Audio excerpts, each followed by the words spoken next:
नमस्कार, स्वागत है आपका HR हिंदी न्यूज पर। आइए जानते हैं हरियाणा की मुख्य खबरें सिर्फ 15 मिनट में, लेकिन उससे पहले चैनल को सब्सक्राइब कर दें। आज दिनांक 24 जुलाई 2026 दिन शुक्रवार को आषाढ़ मास के शुक्ल पक्ष की दशमी तिथि प्रातः 9:13 तक रहेगी। इसके बाद एकादशी तिथि प्रारंभ होगी। अनुराधा नक्षत्र का प्रभाव रहेगा। अभिजित मुहूर्त दोपहर 12 से 12:54 तक रहेगा, जबकि राहुकाल सुबह 10:08 से 12:27 तक रहेगा।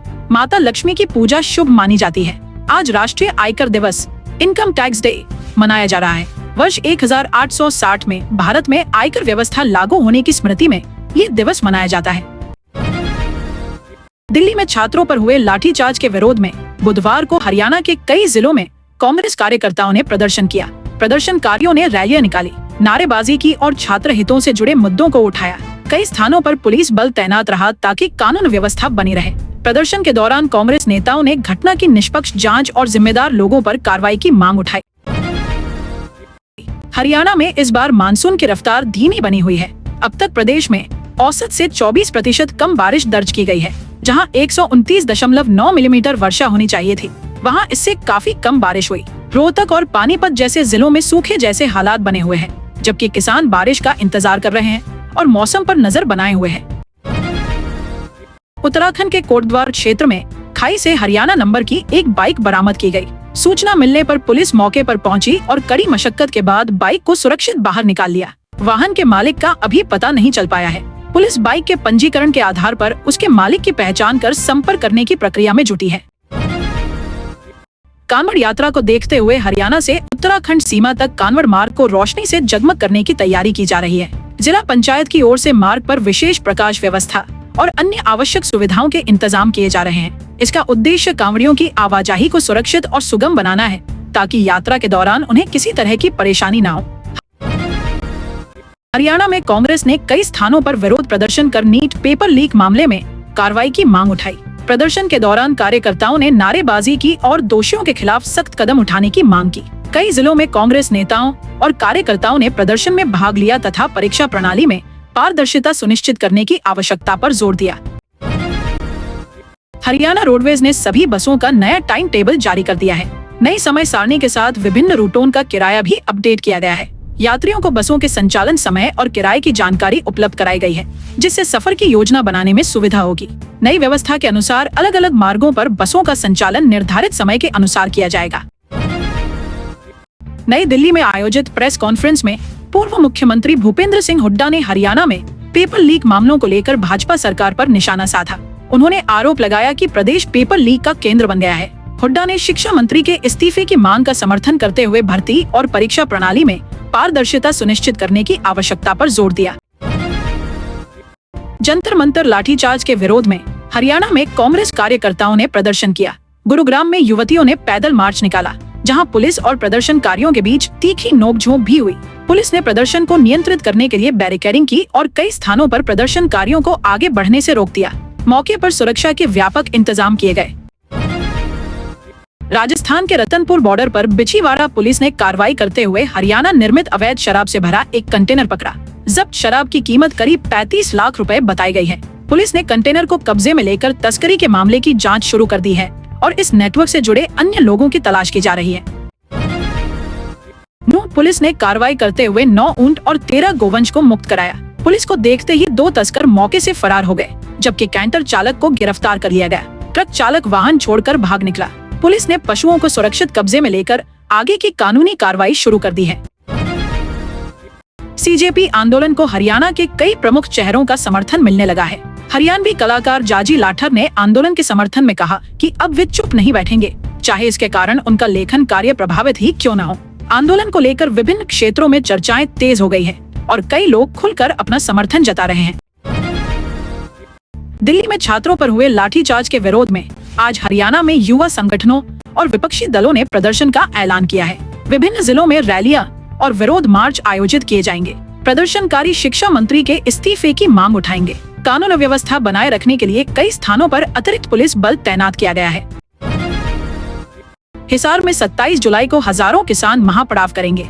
इसके लिए किसान संगठनों ने गांव-गांव जाकर जनसंपर्क अभियान चलाया और लोगों से बड़ी संख्या में शामिल होने की अपील की। किसानों ने नहरों में पर्याप्त पानी उपलब्ध कराने सहित अन्य मांगों को लेकर आंदोलन की तैयारी तेज कर दी है और कार्यक्रम को सफल बनाने के लिए बैठकें भी आयोजित की जा रही हैं।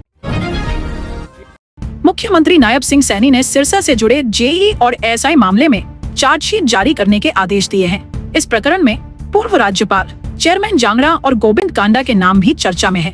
संबंधित मामले की जांच आगे बढ़ाई जा रही है और आवश्यक प्रशासनिक प्रक्रिया के तहत कार्रवाई जारी है। दक्षिण हरियाणा को जल्द रेवाड़ी एम्स की सौगात मिलने की दिशा में काम तेज हो गया है। परियोजना को निर्धारित समय पर पूरा करने पर जोर दिया गया है। साथ ही प्रधानमंत्री नरेंद्र मोदी जल्द पंचकुला स्थित राष्ट्रीय आयुर्वेद संस्थान का उद्घाटन करेंगे। दोनों परियोजनाओं के पूरा होने से प्रदेश में स्वास्थ्य सेवाओं को और मजबूती मिलने की उम्मीद है। हरियाणा के करीब 15,000 क्लर्कों के लिए राहत भरी खबर है। सरकार ने आदेश जारी कर इंक्रीमेंट को बेसिक सैलरी में शामिल करने का फैसला लिया है। इस बदलाव से कर्मचारियों के वेतन संबंधी लाभों में वृद्धि होगी। नए आदेश के अनुसार संशोधित वेतनमान का लाभ पात्र कर्मचारियों को निर्धारित नियमों के तहत दिया जाएगा। हरियाणा के युवाओं को देश की 2000 शीर्ष कंपनियों में इंटर्नशिप करने का अवसर मिलेगा। चयनित युवाओं को हर महीने 9,000 रुपए का स्टाइपेंड भी दिया जाएगा। इस पहल का उद्देश्य युवाओं को उद्योगों में व्यावहारिक अनुभव दिलाना और उनके कौशल को बेहतर बनाकर रोजगार के अवसर बढ़ाना है। हरियाणा सरकार ने सुप्रीम कोर्ट के निर्देशों के अनुरूप लाइलाज और गंभीर रूप से बीमार मरीजों की इच्छा मृत्यु से जुड़े मामलों में नई व्यवस्था लागू करने का फैसला किया है। ऐसे मामलों में अंतिम निर्णय मेडिकल बोर्ड करेगा। प्रत्येक मामले की निर्धारित प्रक्रिया के तहत जांच और मूल्यांकन के बाद ही आगे की कार्रवाई की जाएगी। मिशन वात्सल्य के तहत हरियाणा में बाल देखभाल संस्थानों में रहने वाले बच्चों को हर महीने 4,000 रुपए का अनुदान देने का प्रस्ताव केंद्र सरकार को भेजा गया है। योजना का उद्देश्य बच्चों के पालन पोषण, शिक्षा और आवश्यक सुविधाओं को बेहतर बनाना है ताकि उन्हें सुरक्षित और बेहतर वातावरण उपलब्ध कराया जा सके। हरियाणा में कस्टडी यातना के एक मामले पर मानवाधिकार आयोग ने सख्त रुख अपनाया है। आयोग ने पूरे प्रकरण की जांच आईजीपी स्तर के अधिकारी से कराने के आदेश दिए हैं। मामले की विस्तृत जांच कर रिपोर्ट प्रस्तुत करने को कहा गया है ताकि तथ्यों के आधार पर आगे की आवश्यक कार्रवाई की जा सके। हरियाणा में उद्योग स्थापित करने की प्रक्रिया को आसान बनाने के लिए सिंगल विंडो सिस्टम के तहत अब 30 दिनों के भीतर मंजूरी देने की व्यवस्था लागू की जाएगी। इसके साथ ही सभी जिलों में स्टार्टअप अधिकारियों की नियुक्ति की जाएगी। इस पहल का उद्देश्य नए उद्योगों और स्टार्टअप को तेजी से मंजूरी देकर निवेश और रोजगार को बढ़ावा देना है। हरियाणा की अंतर्राष्ट्रीय पैरा एथलीट शर्मिला स्कॉटलैंड के ग्लासगो में आयोजित होने वाली अंतर्राष्ट्रीय प्रतियोगिता में भारत का प्रतिनिधित्व करेंगी। उनके चयन से प्रदेश में खुशी का माहौल है। प्रतियोगिता में वह अपने खेल कौशल का प्रदर्शन करेंगी। उनकी उपलब्धि से प्रदेश के खिलाड़ियों को भी अंतर्राष्ट्रीय स्तर पर बेहतर प्रदर्शन के लिए प्रेरणा मिलेगी। भाजपा प्रदेश अध्यक्ष अर्चना गुप्ता ने विपक्ष पर निशाना साधते हुए कहा कि छात्र मुद्दों की आड़ में राजनीति की जा रही है। उन्होंने आरोप लगाया कि विपक्ष जनता के मुद्दों से ध्यान भटकाने का प्रयास कर रहा है। उनके बयान के बाद प्रदेश की राजनीति में बयानबाजी तेज हो गई और विभिन्न दलों की ओर से प्रतिक्रियाएं सामने आने लगी। हरियाणा विद्युत विनियामक आयोग के अध्यक्ष नंदलाल शर्मा का ब्रेन स्ट्रोक के बाद निधन हो गया। उनके निधन पर ऊर्जा मंत्री मनोहर लाल ने गहरा शोक व्यक्त किया और श्रद्धांजलि अर्पित की। उनके निधन की खबर से प्रशासनिक और ऊर्जा क्षेत्र में शोक की लहर दौड़ गई। कई लोगों ने उन्हें भावभीनी श्रद्धांजलि दी। चंडीगढ़ में स्वास्थ्य सुविधाओं को मजबूत करने की दिशा में 30 माइक्रोसेंट्रीफ्यूज मशीनों और पीजीआई के लिए एक सीबीसीटी मशीन की खरीद को मंजूरी दी गई है। नई मशीनों के उपलब्ध होने से जांच और उपचार सेवाओं में सुधार होगा। इससे मरीजों को आधुनिक चिकित्सा सुविधाएं उपलब्ध कराने में सहायता मिलेगी। मतदाता सूची में नाम बनाए रखने के लिए संबंधित मतदाताओं को अगले 2 दिनों के भीतर गणना प्रपत्र जमा करना होगा। चुनाव प्रक्रिया के तहत ये अभियान चलाया जा रहा है ताकि मतदाता सूची को अद्यतन और त्रुटिरहित बनाया जा सके। निर्धारित समय सीमा के भीतर प्रपत्र जमा नहीं करने पर नाम से जुड़ी प्रक्रिया प्रभावित हो सकती है। चंडीगढ़ में प्रदेश की बाल संरक्षण व्यवस्था को और मजबूत बनाने के लिए समीक्षा बैठक आयोजित की गई। बैठक में बाल देखभाल, सुरक्षा और कल्याण से जुड़े विभिन्न मुद्दों पर विस्तार से चर्चा हुई। संबंधित विभागों ने बच्चों की सुरक्षा व्यवस्था को प्रभावी बनाने और संस्थागत सुविधाओं में सुधार के लिए विभिन्न सुझावों पर विचार किया। नरवाना में छात्रों ने जंतर मंतर आंदोलन के समर्थन में केंद्र सरकार का पुतला फूंका। प्रदर्शन के दौरान छात्रों ने नारेबाजी की और केंद्रीय शिक्षा मंत्री के खिलाफ विरोध जताया। बड़ी संख्या में छात्र इस प्रदर्शन में शामिल हुए। कार्यक्रम शांतिपूर्ण ढंग से संपन्न हुआ और छात्र संगठनों ने अपनी मांगों को लेकर आवाज बुलंद की। पंजाब और हरियाणा में LADC नीति के विरोध में वकीलों का प्रदर्शन लगातार जारी है। अधिवक्ताओं ने विभिन्न स्थानों पर विरोध जताते हुए नीति में बदलाव की मांग उठाई। प्रदर्शन के दौरान न्यायिक कार्य भी प्रभावित रहा। वकीलों ने अपनी मांगों को लेकर आंदोलन जारी रखने का निर्णय लिया और कई बार न्यायालय परिसरों में एकत्र होकर विरोध दर्ज कराया। करनाल जिला परिषद की चेयरपर्सन के खिलाफ लाया गया अविश्वास प्रस्ताव पारित हो गया।